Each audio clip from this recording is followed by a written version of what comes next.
నిజ నిర్ధారణకు అంతిమ నిర్ణయం డిఎన్ఏ టెస్ట్. ఉన్నది ఉన్నట్లుగా వాస్తవాలను శోధించి వివరించే మన డిఎన్ఏ టీవీ, మన రాష్ట్రం, మన ఛానల్.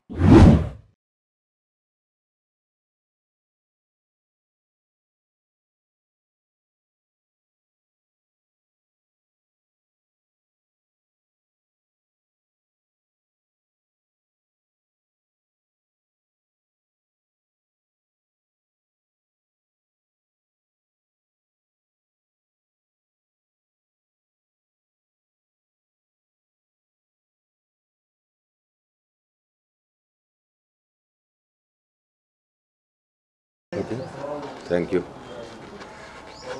అందరికీ నమస్కారం.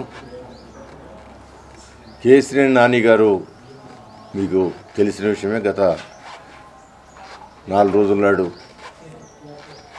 ఆయన వైఎస్ఆర్సీపీ పార్టీలో చేరుతున్నట్టు, ఆయనకి విజయవాడ సీటు కన్ఫర్మ్ అవుట్ ఇవన్నీ కూడా చూసాం. మరి కేసీఆర్ నాని గారు మా దగ్గర ఉండగా ఆయన ఎప్పుడూ ఒక మాట ఆయన చెప్తూ ఉండేవారు, నేను ముక్కు సూటిగా ఉంటాను, ఉన్నది మాట్లాడతాను, అది ఎవరికైనా కష్టమైన నేను చేయగలిగేది ఏం లేదు అన్నట్టు ఉన్నది ఉన్నట్టు మాట్లాడతానని చెప్తూ ఉండేవారు. సరే, మేము కూడా మంచి పద్ధతి అనుకున్నాం.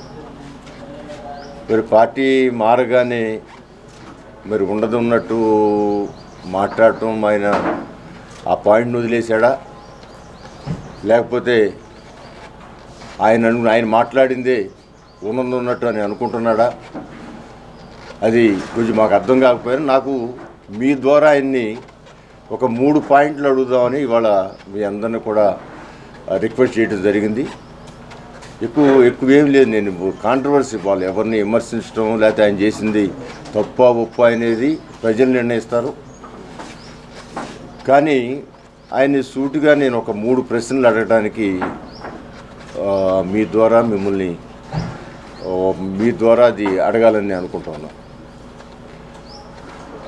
ఆయన ఈ మధ్యకాలంలో తూర్పు నియోజకవర్గ ఇన్ఛార్జితో కలిసి ఒక 2 సమావేశాల్లో ఆ 2 చోట్ల కూడా నా గురించి ఎక్కువ ప్రస్తావించారు. గతంలో ఎప్పుడు ఆయనతో నాకు కాంట్రవర్సీ లేదు ఏ విషయంలోనూ కూడా.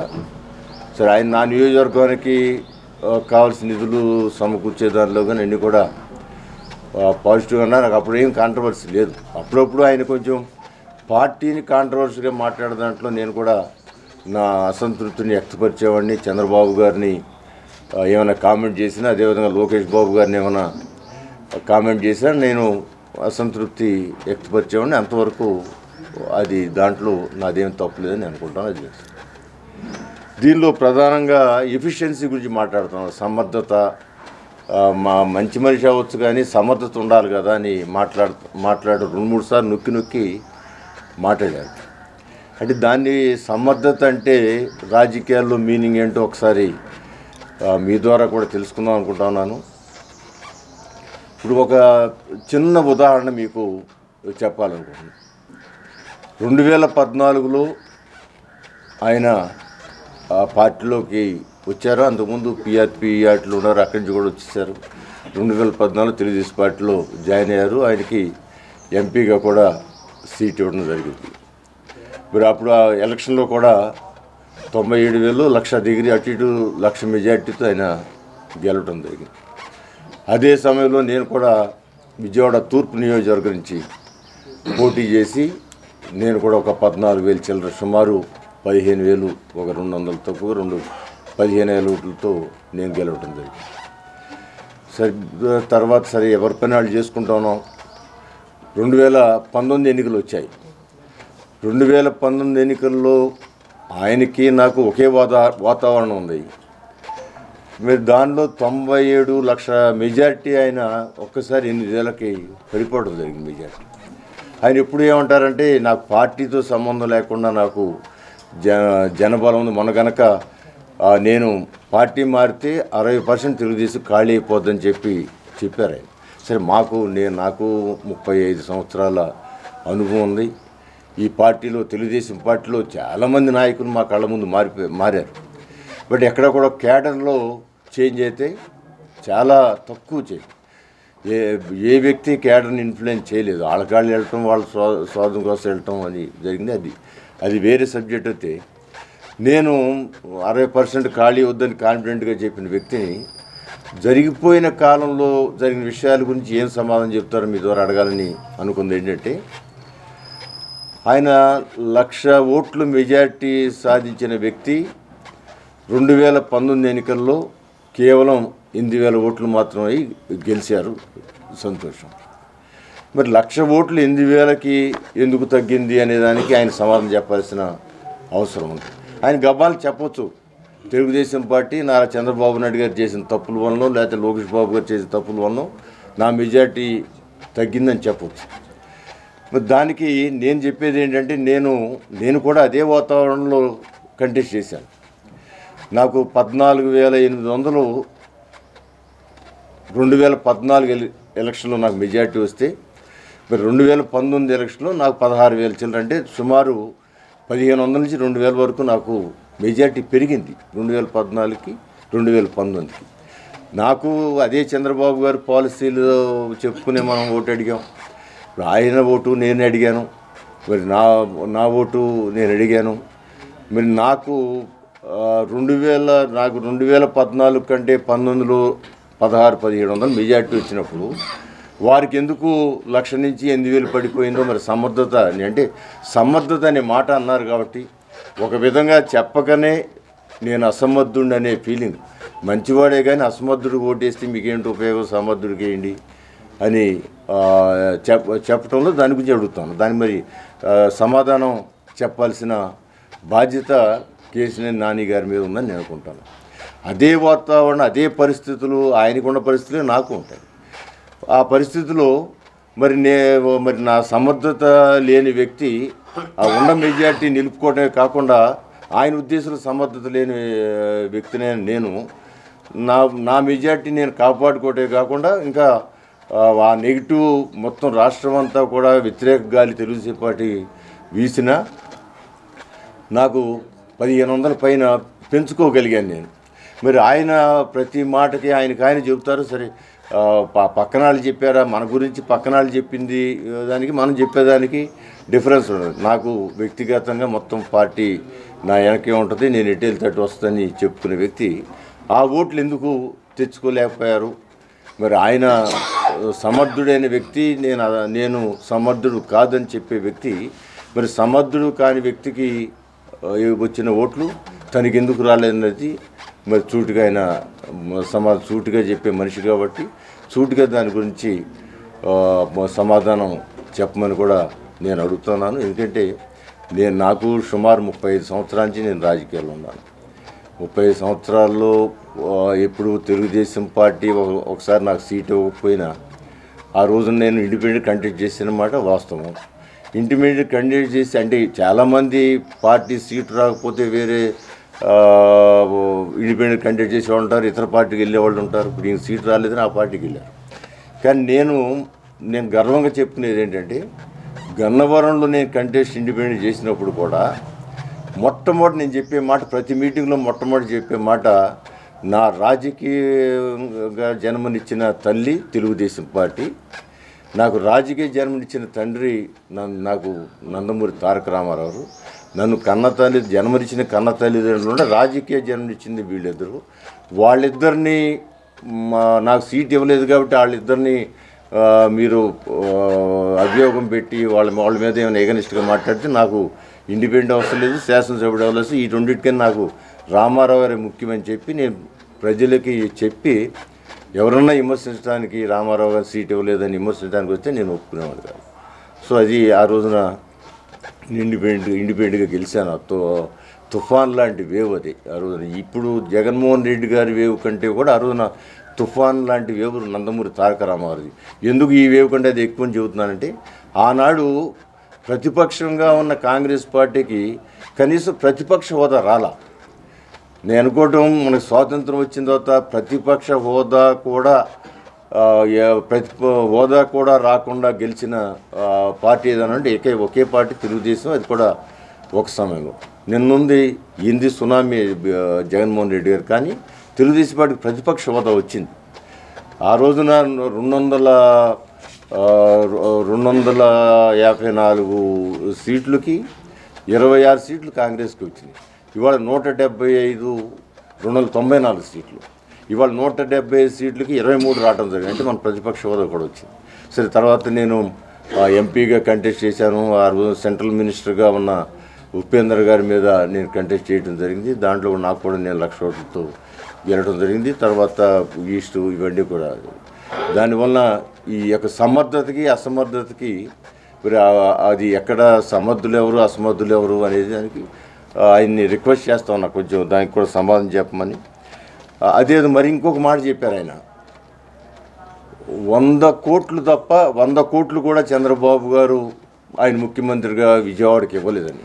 మీ అందరికీ తెలిసి అది ఎంత నేను ఇంత పచ్చి అబద్ధం కూడా ఆయన మాట్లాడతాడంటే నాకే ఆశ్చర్యం వేసింది. 100 కోట్లే కాదు, విజయవాడ నగరం 2014లో నారా చంద్రబాబు నాయుడు గారు ముఖ్యమంత్రి అయినాటికి విజయవాడ నగరం యొక్క పరిస్థితి కోట్లాది రూపాయల అప్పుల్లో కార్పొరేషన్ ఉండటమే కాకుండా 5-6 నెలలకి ఎంప్లాయీ జీతాలు బాకీలు ఉండేవి. 5-6 నెలలు పైగా. కాంట్రాక్టులకు అయితే 4-5 సంవత్సరాలు బాకీలుండి వాళ్ళ బిల్లులు రాక ఆత్మహత్య చేసుకునే సందర్భాలు కూడా ఉండే ఆ రోజున. అదిగాక చంద్రబాబు గారు ముఖ్యమంత్రి అయిన తర్వాత విజయవాడ నగరాన్ని రాజధానిగా అనౌన్స్ చేశారని. రాజధానిగా అనౌన్స్ చేయటం వల్ల కానివ్వండి, లేకపోతే కార్పొరేషన్ పడుతున్న ఇబ్బందులు మేము ఆయన దృష్టికి తీసుకెళ్ళిన దానిలో, అధికారులు ఆయన దృష్టికి తీసుకెళ్ళిన దానిలో కానీ ఆయన ప్రతి సంవత్సరం కనీసంగా 300 కోట్లకు పైగా ప్రతి సంవత్సరం బడ్జెట్లో పెట్టాడు. ఆయన ఏమి ఓవరాల్గా ఇచ్చింది కాదు. బడ్జెట్లో 365 కోట్లు పెట్టిన సందర్భాలు ఉండే, 425 కోట్లు పెట్టిన సందర్భాలు ఉండే, 250 కోట్లు పెట్టిన సందర్భం ఉండే. 5 బడ్జెట్లో కూడా అమౌంట్ యావరేజ్న 300 కోట్లు పెట్టడం జరిగింది ఆయన. మరి అలాంటిది 100 కోట్లు కూడా అవన్నీ కూడా వర్కులు కూడా పూర్తయి మీకు కావాలంటే కృష్ణలంక రోడ్డు స్పెషల్ ఫండ్స్ అది ఆయన ఇచ్చిన 300 కోట్లు. అలాంటివి అనేకమైన రోడ్డు, టవర్ లైన్ రోడ్డు కానివ్వండి, అనేకమైన రోడ్లు పూర్తవటం, కాంట్రాక్ట్లు కూడా పేమెంట్ అవ్వటం కూడా జరిగింది. మరి జగన్ ఇప్పుడు ఆయన ఎవరినైతే పొగుడుతూ ఉన్నాడో, ఏ పార్టీలోకి వెళ్ళి మాట్లాడుతున్న దాంట్లో జగన్మోహన్ రెడ్డి గారు కూడా 5 బడ్జెట్లు అయిపోయింది. 5 బడ్జెట్లో మొట్టమొదటి బడ్జెట్లో 150 కోట్లు బడ్జెట్లో పెట్టి ఇచ్చాడు ఆయన. అది ఈ రోజు వరకు కూడా ఖాళీ పేపరే ఉందో తప్ప 150 కోట్లు ఎక్కడిచ్చారు, అవి ఎక్కడి నుంచి తీసుకోవాలో తెలియని పరిస్థితి. దాంట్లో 2-3 కాంట్రాక్ట్లో వర్కులు చేసి వాళ్ళ డబ్బులు రాక అల్లు లక్ష్మణ్ అంటే మరి వాళ్ళ బాధ చూడలేక కమిషనర్ గారు జనరల్ ఫండ్ నుంచి ఇవ్వడం. అంటే ఆయన ఇచ్చిన 150 కోట్లు ఎక్కడా కూడా రిలీజ్ చేయలే ఈ రోజు. అది ఒకేసారి బడ్జెట్లో పెట్టాడు. దాంతోనే తర్వాత విన్న 3-4 బడ్జెట్లు ఒక్క పైసా కూడా కేటాయించలేదు. అంటే ఆయన్ని జగన్మోహన్ రెడ్డి గారికి వర్తించవలసిన పాయింట్ని ఈయన చంద్రబాబు గారికి వర్తింపజేసి, అంటే ప్రజల్ని ఒక తప్పుదారి పట్టించడానికి చేసిన ప్రయత్నం కూడా ఆయన సూటిగా మాట్లాడే విధానం, ఉన్నదన్నట్టు మాట్లాడే విధానం. ఆయన ఎప్పుడు చెప్పుకుంటారు, ప్రతిసారి నేను సూటిగా ఉంటాను, ఉన్నదన్నట్టు నేను కాపలా కాస్తాను, నేను అది ఇది అని చెబుతూ ఉంటారు ఆయన. మరి దానికి కూడా సమాధానం చెప్పాల్సిన బాధ్యత ఆయన మీద ఉంది. ఇవన్నీ కూడా రికార్డు నేను చెప్తే నా నోటికి వచ్చిన ఫిగర్ నేను చెప్పడం, ఆయన నోటికి వచ్చిన ఫిగర్ ఎంత రికార్డు ఉంటుంది. అధికారులు వాళ్ళు బడ్జెట్ అంటే రికార్డు ఉంటుంది, అది డబ్బులు వచ్చినాయా లేదనేది రికార్డు ఉంటుంది. ఆయన ఇచ్చిన అన్ని కోట్లు 1200 కోట్లు లేదా ఆ కోట్లన్నీ కూడా ఖర్చు పెట్టింది, బిల్లులు పే చేసింది, ఏమేమి వర్కులు అన్నీ కూడా రికార్డు ఉంటుంది. ఒకసారి మరి మీరు కావాలని అబద్ధాలు ఆడితే దానికి ఏమీ చెప్పలేము. కానీ ఒకవేళ మీరు తెలియక ఎవరన్నా చెప్పింది మీరు కావాలని అన్నారేమో, ఒకసారి వెరిఫై చేసుకోమని కూడా నేను చెబుతాను. అంతేకాదు విజయవాడ నగరానికి ఈ రోజున ఏదన్నా 4-5 పనులు చేయగలుగుతున్నారు అంటే అది చంద్రబాబు గారి పుణ్యం. ఈ పాయింట్ మీరందరూ కూడా బాధ్యత కలిగిన వ్యక్తులు, మీరందరూ కూడా అప్పుడు 2014-19 కూడా ఉన్నవాళ్ళు. 010 అని ఒక జీవో కోసం ఆ రోజున మేమందరం కూడా ఎప్పుడు చంద్రబాబు గారు రిక్వెస్ట్ చేసేవాళ్ళం. విజయవాడ నగరానికి ఉన్న ఈ అప్పులు, ఎప్పుడు ప్రతి నెల జీతాలకు ఎత్తుక్కోవటాలు, ఎంప్లాయీస్కి జీతాలు రాక ఇబ్బంది పట్టాలు, వీటన్ని ఆ జీతాలు బాధ్యతని ప్రభుత్వానికి బదలాయిస్తే కార్పొరేషన్ వచ్చే శిస్తులు వీటన్నిటి ద్వారా డెవలప్మెంట్కి వాడుకోవచ్చు. ఇప్పటికే అనేక నాకు తెలిసి ఆ రోజున 375 కోట్లు 400 కోట్లు అప్పు ఉంది విజయవాడ నగరానికి. వాళ్ళకి వచ్చిన శిస్తులన్నీ కూడా అప్పుకే సరిపోతున్నాయి ఇది వడ్డీ కట్టడానికి. అందువలన 010 ద్వారా ఈ జీతాలు కనుక బదలాయింపు చేస్తే అప్పుడు శిస్తు కట్టితే వచ్చే డబ్బులతో సగం డెవలప్మెంటు సగం అప్పు తీసుకునే అవకాశం ఉంది. చంద్రబాబు గారు ఆ రోజు క్లియర్గా చెప్పి 010 ఇంప్లిమెంట్ చేసి జీతాలన్నీ కూడా కార్పొరేషన్కి లేకుండా ప్రభుత్వానికి బదలాయించి ఇక్కడ వచ్చిన శిస్తుల ద్వారా ఆ అమౌంట్లో ఏదైతే జీతాలంటే దగ్గర నెలకి 18 కోట్లు అంటే సంవత్సరానికి సుమారు 200 కోట్లు చిల్లర. మీరు ఏదైతే ఉందో ఆ భారాన్ని దాంట్లో వచ్చే మీకు మిగులు వచ్చే 250 కోట్లు ఎక్స్ట్రా మిగులుతాయి ఈ 010 బదలైన దాంట్లో అప్పుడు 100 కోట్లు బాకీలు తీసుకోండి, మిగతా 150 కోట్లతో డెవలప్మెంట్ చేసుకోండి అని చెప్పి ఆ చేయబట్టే ఇవాళ అక్కడక్కడ ఒక చిన్న రోడ్లన్నా కార్పొరేషన్ వేయగలుగుతుందంటే అది నారా చంద్రబాబు నాయుడు గారి పుణ్యంగా తప్ప ఈ ప్రభుత్వం ఆయన 010 లేకపోతే ఆ రోజు చేయకపోతే ఇవాళ ఎంప్లాయీస్ అందరూ ముష్టెత్తుకోవాల్సిన పరిస్థితి. ఈ జీతాలు ఇచ్చే పరిస్థితి లేదు ఇక్కడ. ఇక డెవలప్మెంట్ అంటారా, ఇక ఏమీ అసలు డెవలప్మెంట్ ఆలోచనే ఎవరికి వచ్చేది కాదు. సో అది ఆ పాయింట్ 100 కోట్లు అని చెప్పి చాలా తేలిగ్గా ప్రజల్ని పెట్టడానికి చేసే ప్రయత్నాన్ని కూడా నేను తీవ్రంగా వ్యతిరేకిస్తా ఉన్నాను. అదేవిధంగా ఇంకొక మూడో ప్రశ్న మీ అందరికి కూడా తెలుసు, రక్షణ గోడ, కృష్ణా రివర్ రక్షణ గోడ. ఇవాళ ఇక్కడ ఉన్న ఇన్ఛార్జి గారు పెద్ద మాటలు చెబుతున్నారు. 1,00,000 మందికి ఉపయోగపడే ఆలోచన ఒక్క జగన్మోహన్ రెడ్డి గారు ఎవరికి రాలేదని చెబుతున్నారు. అంటే అది పచ్చి అబద్ధం. దానికి సాక్ష్యం కూడా నాని గారే. ఎందుకంటే చాలా సందర్భాల్లో మీతో కూడా మాట్లాడారు. ఆ గోడ కట్టింది చంద్రబాబు గారు, కట్టింపజేసింది గద్దె రామన్ గారు అని చాలా సందర్భాలు చెప్పారు. ఆ మాట మీరు ఎవరైతే అతను ఏదో సమర్థుడు అన్న మాటగా ఇటేదో అసమర్థుడు అనే మాటగా అని చెప్పారో దాన్ని కూడా ఒకసారి అడుగుతాను. నారా చంద్రబాబు నాయుడు గారు మీకు ఒకసారి గుర్తుంటే 2014 ముందు 2009-14 మధ్యలో విజయవాడలో 3 నియోజకవర్గాలు, తూర్పు నియోజకవర్గంగా నేను బాధ్యతలు ఉన్నాను, సెంట్రల్ నియోజకవర్గంగా బోండా ఉమామేశ్వరరావు బాధ్యతలు ఉన్నారు, వెస్ట్ నియోజకవర్గంగా బుద్ధాంకన్ గారు బాధ్యతలు ఉన్నారు. ఆయన ఇన్ఛార్జీలు ఉన్నాం మేము ముగ్గురం విజయవాడ నగరంలో ఆ రోజున అపోజిషన్ పార్టీగా ఉన్న మేము ప్రతి నెల కూడా తూర్పు నియోజకవర్గంలో ప్రతి నెల 11వ తారీఖున ఈ రక్షణ గోడ గురించి ఉద్యమం. ఒకరోజు ఒక నెల జలదీక్ష అని నీళ్లలో పీకల ముద్దాగా నిలబడి 4-5 గంటలు నిలబడి చేసి మీరందరూ కూడా కవర్ చేశారు. ఒక నెల పెద్ద నాయకులు తీసుకొచ్చి ఒక రిలే నిరాహార దీక్ష పెట్టి ఒక నెల చేసాం.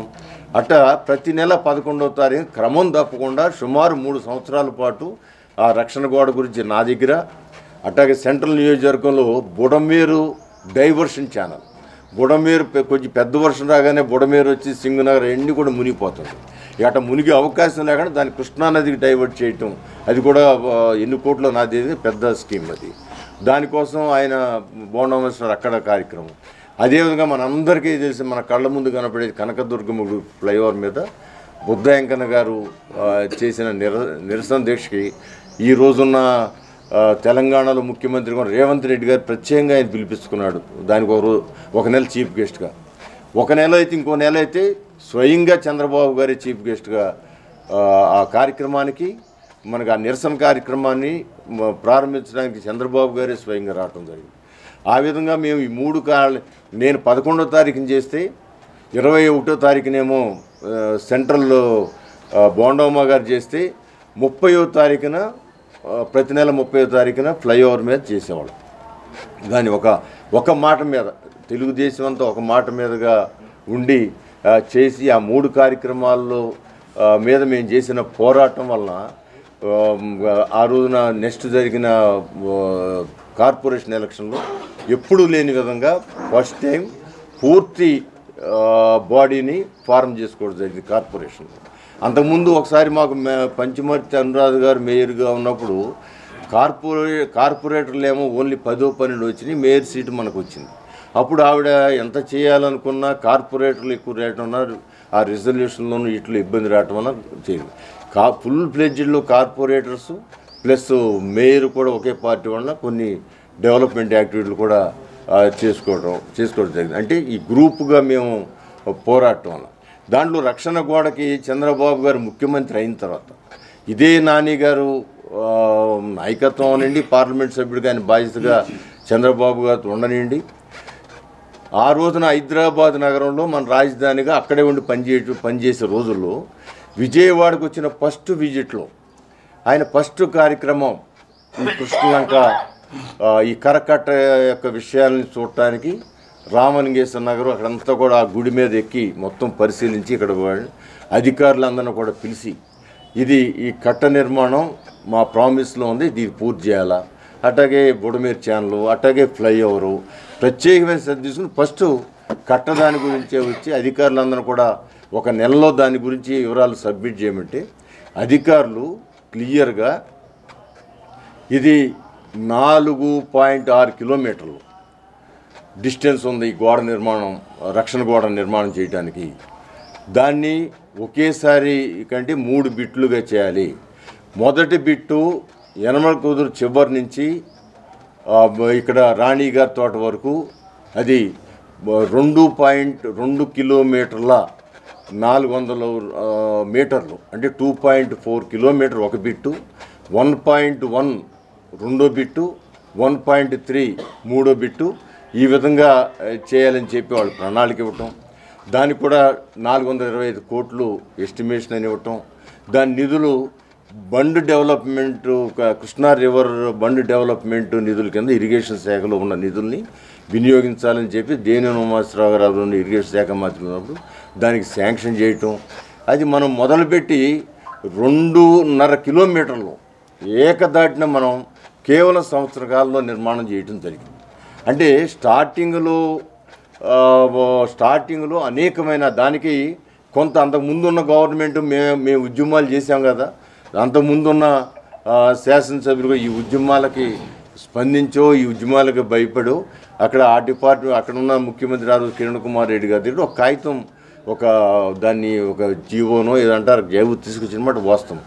కానీ ఆ జీవో తీసుకొచ్చారు కానీ ఎలక్షన్ ముందు అడావుడిగా తీసుకొచ్చారు కానీ అసలు అక్కడ సాయిల్ టెస్టింగ్ కానీ ఫైనాన్షియల్ క్లియరెన్స్ కానీ అసలు సాయిల్లో అది కృష్ణా రివర్ కాబట్టి అవి ఏమీ లేకుండా ఒక జీవో ఇచ్చారు. సో ఓకే, ఆ జీవో ఎంతో కొంత మాకు కూడా ఉపయోగపడింది. కానీ చంద్రబాబు గారు ఆయన మీ అందరికీ తెలుసు, ఆయన ఏదైనా కార్యక్రమం చేపడితే పూర్తిగా సమీక్షించి ఆయన కన్విన్స్ అయితే కానీ ఆ కార్యక్రమాన్ని ఒప్పుకోరు. మిగతా వాళ్ళకి ఎవరి మీద పెట్టేసి ఇది మీరు డిసైడ్ చేయండి అనడు.